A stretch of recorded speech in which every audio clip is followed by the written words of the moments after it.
नमस्कार, आप देख रहे हैं खबर उत्तराखंड लाइव। मैं हूं आशीष तिवारी। उत्तराखंड में विधानसभा चुनाव की आहट के साथ ही सियासी पारा लगातार चढ़ता जा रहा है। कांग्रेस ने हल्द्वानी से अपने चुनावी अभियान को धार देने की कोशिश की है। कांग्रेस के राष्ट्रीय अध्यक्ष मल्लिकार्जुन खड़गे ने आज हल्द्वानी में बड़ी चुनावी रैली को संबोधित किया है। खड़गे के निशाने पर बीजेपी सीधे तौर पर रही है, लेकिन उनके भाषण में सबसे ज्यादा जोर रहा अग्निवीर योजना को लेकर। खड़गे ने अग्निवीर योजना को युवाओं के रोजगार और भविष्य से जोड़ते हुए केंद्र की बीजेपी सरकार पर निशाना साधा है और यहीं से उत्तराखंड की राजनीति का एक बड़ा सवाल भी सामने आ जाता है। क्या अग्निवीर योजना 2027 के विधानसभा चुनाव में कांग्रेस का बड़ा चुनावी हथियार बनने जा रही है? और क्या कांग्रेस इस मुद्दे के जरिए उत्तराखंड के युवाओं को अपने साथ जोड़ पाएगी?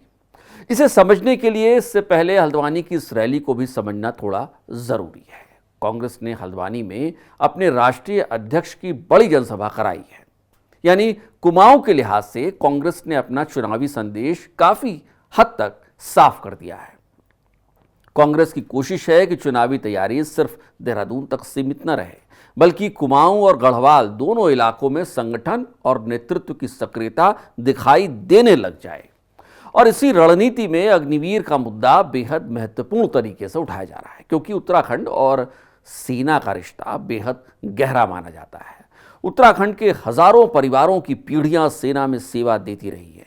पहाड़ के गांवों में सेना की नौकरी सिर्फ नौकरी नहीं है, ये सम्मान है, सामाजिक प्रतिष्ठा है, बहुत से परिवारों के लिए आर्थिक सुरक्षा का जरिया भी है, लेकिन इससे बढ़कर भी है। अग्निवीर 4 साल काम करो, घर को जाओ। अब पहला बटालियन वापिस आ रहा है ट्रेनिंग लेके। इसमें कौन भाई, पहले तो जितने आर्मी में वैकेंसी होते थे उस वैकेंसी को भर्ती करते थे। तुम लोग कह रहे हैं, क्यों नहीं कर रहे? क्योंकि उनके लोग तो आर्मी में जाते नहीं, जान देते नहीं। ये तो जान लेने वाले लोग हैं, जान देने वाले नहीं है। या आजादी के लिए हो, देश के लिए हो, ये लड़ने वाले लोग नहीं। ये अग्निवीर करके लगाकर हमारे बच्चों का जीवन बर्बाद किए। तो हम चाहते हैं कि जहां भी वैकेंसी हो हम भर्ती करेंगे, अग्निवीरों को रिस्पेक्ट देंगे। उतना ही नहीं, ओल्ड एज पेंशन जो पिछले का है, जैसा हम हिमाचल में लागू किया, यहां भी लागू करेंगे।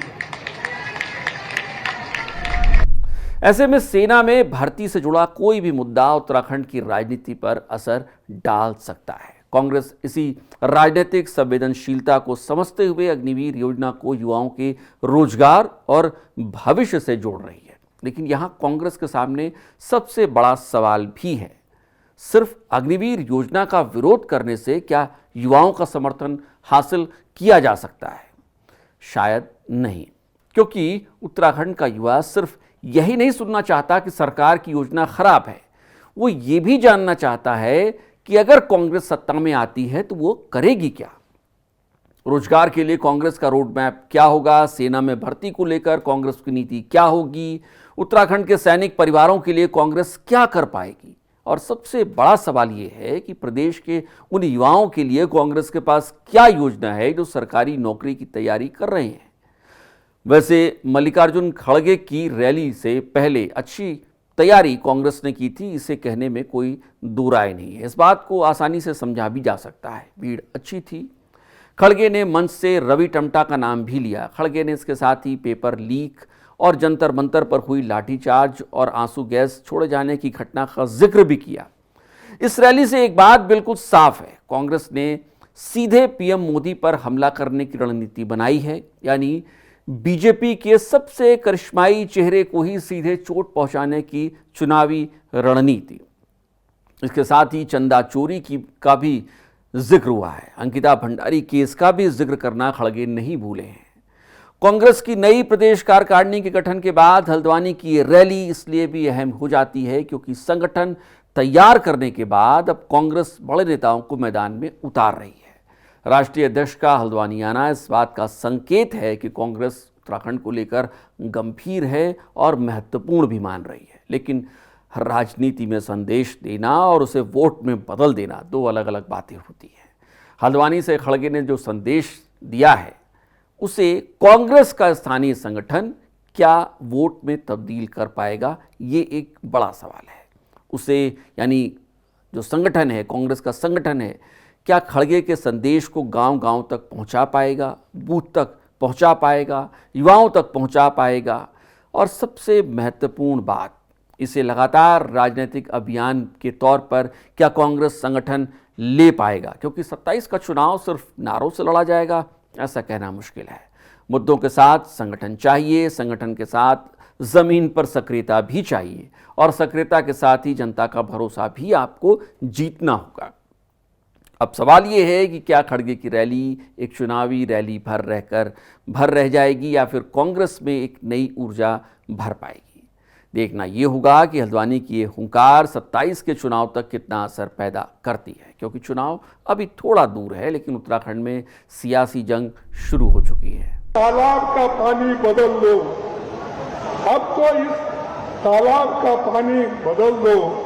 ये कमल के फूल कुमलाने यानी मुरझाने लगे हैं तो इसको छोड़ दो, नया पानी आने दो। आप आगे आओ और ये जो मुरझाए हुए फूल है इनको रास्ते पे फेंक दो, इनका कोई काम अब नहीं बचा। देश अगर बढ़ना है आगे तो कांग्रेस आना है, कांग्रेस के लिए काम करो। आपको क्या लगता है, क्या कांग्रेस इस बार चुनावी जंग में जीत दर्ज कर पाएगी? अपनी राय कमेंट बॉक्स में बताना ना भूलें और अगर अब तक आपने चैनल को सब्सक्राइब नहीं किया है तो चैनल को सब्सक्राइब करना और बेल आइकन दबाना बिल्कुल मत भूलिएगा। अगर ये वीडियो आपको अच्छा लगा हो तो इसे लाइक और शेयर करना न भूलें। नमस्कार।